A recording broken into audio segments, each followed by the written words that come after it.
തൃശൂർ ശങ്കരയ്യ റോഡിൽ അച്യുത മൈതാനം പാർക്കിന് സമീപത്ത് വാഹനങ്ങൾക്ക് ഗ്രീസ് നൽകുന്ന ജോലിയാണ് രാജുവിന്. ജോലിയുടെ ഇടവേളകളിൽ വഴിയരികിലെ തണലിൽ ഒരു ചെസ് ബോർഡ് വാങ്ങിവെച്ച് സ്വയം പരിശീലനം ആരംഭിക്കുകയായിരുന്നു. തന്നോട് തന്നെയാണ് ആദ്യം മത്സരിച്ചു പഠിച്ചത്. പിന്നീട് ചെറിയ മത്സരങ്ങളിൽ പങ്കെടുത്തു. പരിശീലകരുടെ കീഴിൽ അഭ്യസിച്ച് ആധുനിക സൗകര്യങ്ങൾ ഉപയോഗപ്പെടുത്തിയവരെ അമ്പരിപ്പിച്ച പ്രകടനം കാഴ്ചവെക്കുക മാത്രമല്ല, വിജയങ്ങൾ കൂടി നേടാനായതോടെ കട്ടിലപ്പൂവം സ്വദേശിയായ രാജു ശ്രദ്ധേയനായി തുടങ്ങി. 20 വർഷത്തിലധികമായി രാജു ചെസ് കളി ആരംഭിച്ചിട്ട്. Senior open chess tournament, chess federation ഒരുക്കിയ ജനകീയ ചെസ് ടൂർണമെന്റ് തുടങ്ങി നിരവധി ജില്ലാ സംസ്ഥാന മത്സരങ്ങളിൽ രാജു വിജയക്കൊടി നാട്ടിയിട്ടുണ്ട്. ഇതിനിടെ 4 ഇന്റർനാഷണൽ മാസ്റ്റേഴ്സുമായി മത്സരിക്കാനും അവസരം ലഭിച്ച രാജു ഒരാളെ പരാജയപ്പെടുത്തുകയും ചെയ്തു.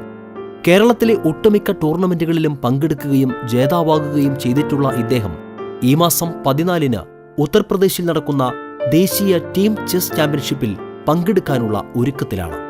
റോഡരികിൽ തയ്യാറാക്കിയ ചെസ് ബോർഡിൽ ജോലിയിലെ ഇടവേളകളിൽ കരുക്കൾ നീക്കി ഉയരങ്ങൾ കീഴടക്കുന്ന രാജുവിനെ ദേശീയ തലത്തിലും ശ്രദ്ധേയനാക്കാനുള്ള പരിശ്രമത്തിലാണ് രാജുവിന്റെ കളിയെ പ്രോത്സാഹിപ്പിക്കുന്ന യൂത്ത് വിംഗ് പ്രവർത്തകർ. സാമ്പത്തികമായ സഹായങ്ങളും പ്രോത്സാഹനങ്ങളും ലഭിച്ചാൽ തനിക്ക് വലിയ നേട്ടങ്ങൾ എത്തിപ്പിടിക്കാനാകുമെന്നാണ് രാജുവിന്റെ പ്രതീക്ഷ.